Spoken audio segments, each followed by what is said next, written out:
Well, you know what? It's always Christmas at Camelot Castle, and Christmas we decided to extend this year for a little bit longer because we hadn't yet opened all of our presents. And today, of course, we had a great present from the British government because, of course, they did a U-turn on their vaccination policy for nurses. And I thought that today, being one of the last days of Christmas in the UK, and of course Camelot has extended its Christmas season, I thought what we would do is celebrate all the great freedom fighters worldwide that have been helping with the incredible fight for our freedom.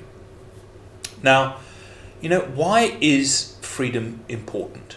Why is it important? Well, that's a very, very good question, and I'd be interested in you answering that question in the comments. So do take the time to ask yourself, why is freedom important? Now look at this. Sue Chippendale is with us. We're on YouTube. Hello there. David Potter is with us. Vinnie Mac is with us. And Sue Chippendale, who is one of the greatest freedom fighters that Camelot has ever known, is with us. Why is freedom important? It's because it's when you consider the alternative, being a slave. That's why freedom is important, because being a slave is not much fun.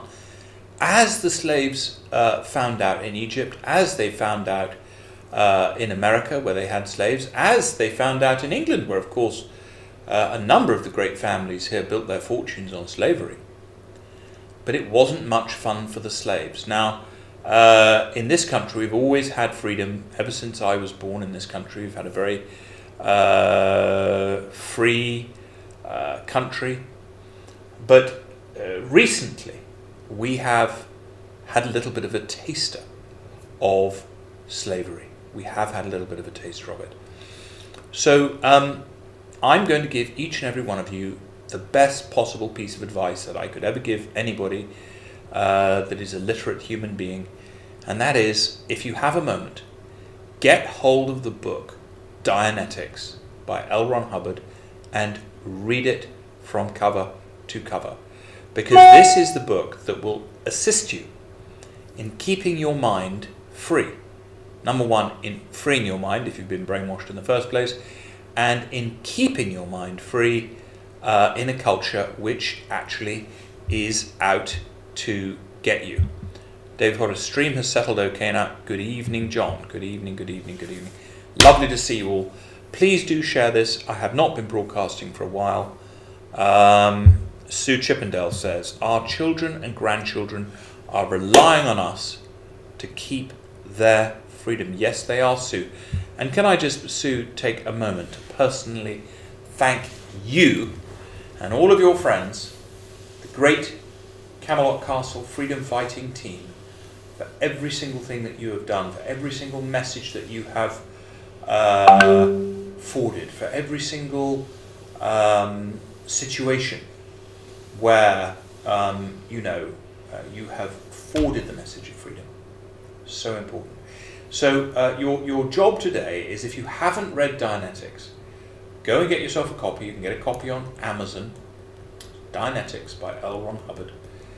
This book is going to, and do yourself a favor, buy 10 copies and give away 10 copies to your 10 best friends, because everybody around you needs to understand how to, number one, get free, and number two, stay free.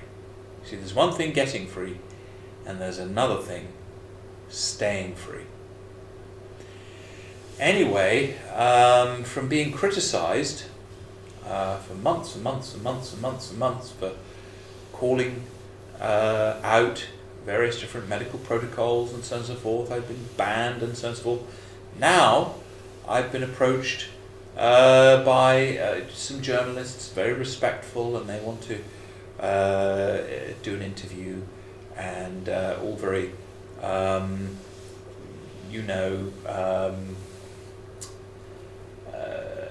sort of polite, they're being very polite and they say they want to do an interview. I don't know if I should give them an interview or not. I think what I should do is just keep on communicating on Camelot Castle TV.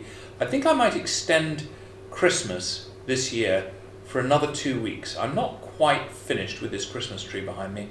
It's still really rather nice. I quite like coming in the morning and having that Christmassy feeling. So I think we'll probably keep Christmas here at Camelot going until Valentine's Day. But I wanted to wish you all a very happy Christmas again. And do come and see us on Valentine's Day. By the way, the hotel is reopening on February the 3rd. We've had a little bit of a break here at Camelot Castle, gotten a lot done.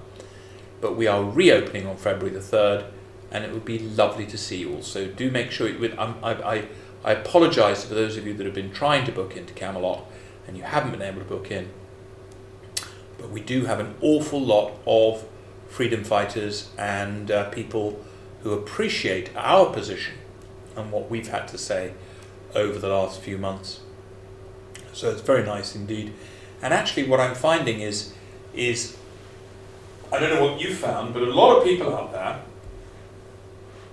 Sue's like journalists. Well, I tend to agree with you, Sue. I don't think we really need journalists these days, do we? I think we can just talk to each other. We can meet up and gather up. One of the things that I would ask all of you to do is join the Camelot Castle TV interactive chat group. That gets very busy. I think it's about 500 messages a day going on right now. And I have to work very hard to keep up with what everybody's talking about. But it's very exciting. So do join the Camelot TV network, Telegram group. It's been a tough 2 years for a lot of people. But things are about to get a whole lot better. There's another book that is worth buying. And this is another book by L. Ron Hubbard, and it's called An Introduction to Scientology Ethics. And this is a great book if you want to bring order to... my gosh, we are joined here today by Amanda Eliash, England's most popular billionaire. She lives up in Chelsea, probably with a lot of other billionaires, of course, that's where they live. But she is a very, very popular billionaire. Amanda, it's Christmas at Camelot Castle. And basically, I've extended Christmas here until Valentine's Day. Amanda, people don't realise you should all follow Amanda on Facebook and Twitter, on all of her social media platforms. She writes an amazing blog. She is responsible for the U-turn that the government did today. In part, Amanda Eliash is the woman who, against all odds, went into the dinner parties in Chelsea and turned around to the politicians that needed a bit of a spanking and basically gave them, metaphorically I'm speaking, a jolly, jolly good spanking, metaphorically. And she has one of the most delightful minds. She's been to stay here quite a few times, and she has got a whippet, 2 whippets actually. And the only problem is she's house training them at the moment, and she doesn't want to bring them here until they're house trained, which is very polite of her. But hopefully those whippets, you're getting your whippets whipped in, Amanda. And Christmas is, the politicians were wrong, Amanda. They were wrong. You see, they were very wrong. But it's been a pleasure to spend this time with you all over these months and months. It's nearly 2 years now since COVIDiocy began. 2 years of COVIDiocy, can you believe it? I mean, we all thought it would be over by Easter. Good, Amanda's coming soon. The whippets are getting whipped in, so that's very good. They're lovely, charming dogs, whippets, really very affectionate, I believe. I've never had whippets. My wife has got a penchant for Cocker Spaniels, and so we're probably going to get another Cocker Spaniel to be a friend to Monty, who is our existing Cocker Spaniel, and she's grown rather fond of Monty, and she thinks Monty needs a friend.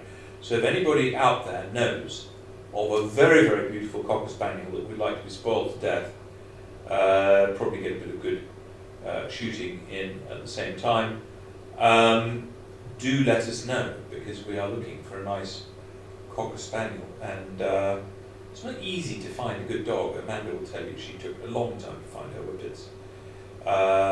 You know, and you know, you can go on these websites, but it's always best through personal referral. So if you do know of anybody out there knows of any breeders breeding Cocker Spaniels, that would be most helpful.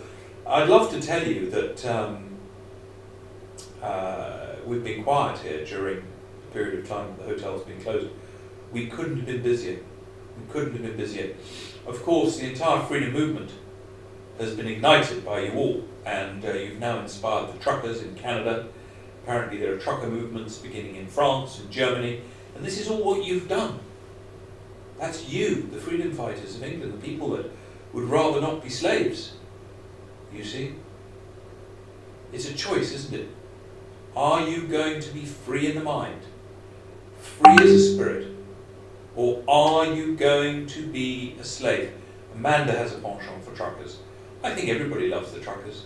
I think everybody loves the truckers. The truckers have united us all, and I'm delighted because it's about time they did. And what a surprise that Canada, in the freezing cold, I mean it's bloody cold over there, and to, you know, as I think it was Elon Musk said, our good friend Elon Musk, who I think Amanda is slightly richer than Elon Musk, but he's up there. He's moving into your realm, Amanda, isn't he? But Elon even pointed out, of course, he probably just copies what Amanda says. But Elon basically said, if you're protesting in the cold, you've got to be pretty dedicated, and I think that's right. I think that's right. Sue Chippendale, Scotland to London on Saturday. Is that right, Sue? Well, I don't have a truck, but in fact we've recently taken delivery of a van, so I don't know if van drivers are allowed to unite with truckers. Why not? I think it could be interesting. I think it could be very interesting. Why not let us do what the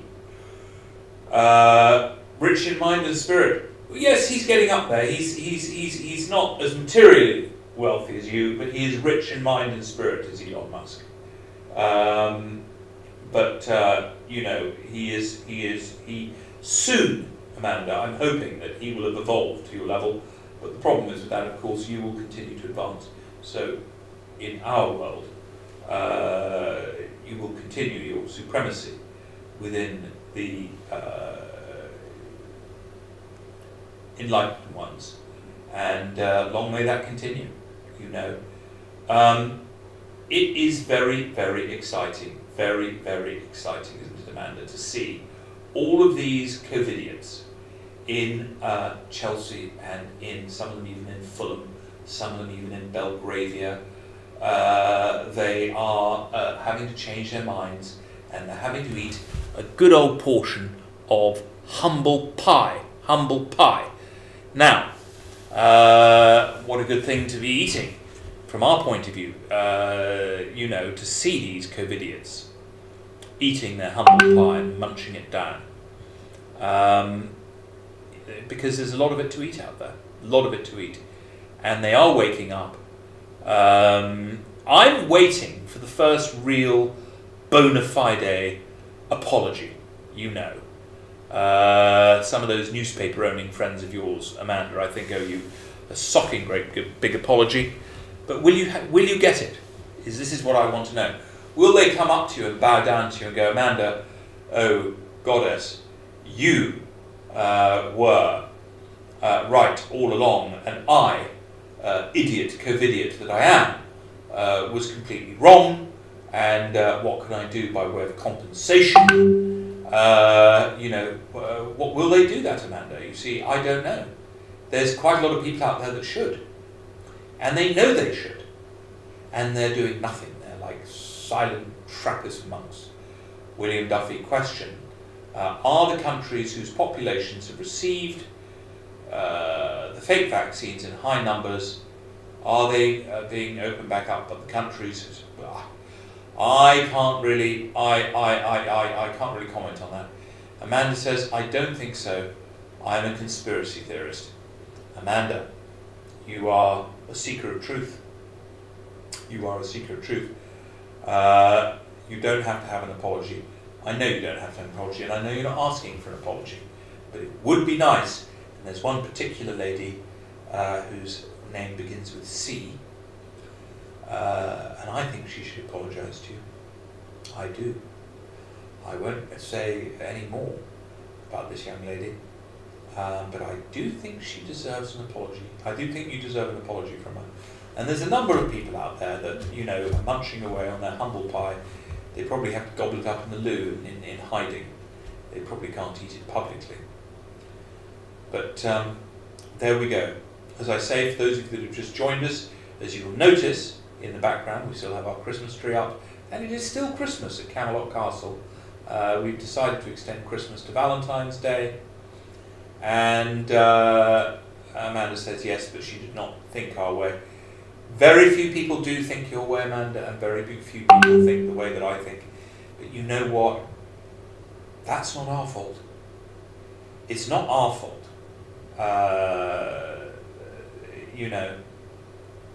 Where does it begin, Amanda? Amanda says they don't know as the press is wrong. Where does it start? It starts with personal responsibility. A person's conscience. All these people that have been playing the COVIDiot for the last 2 years, they all knew deep down, they all knew that they were compromising their integrity.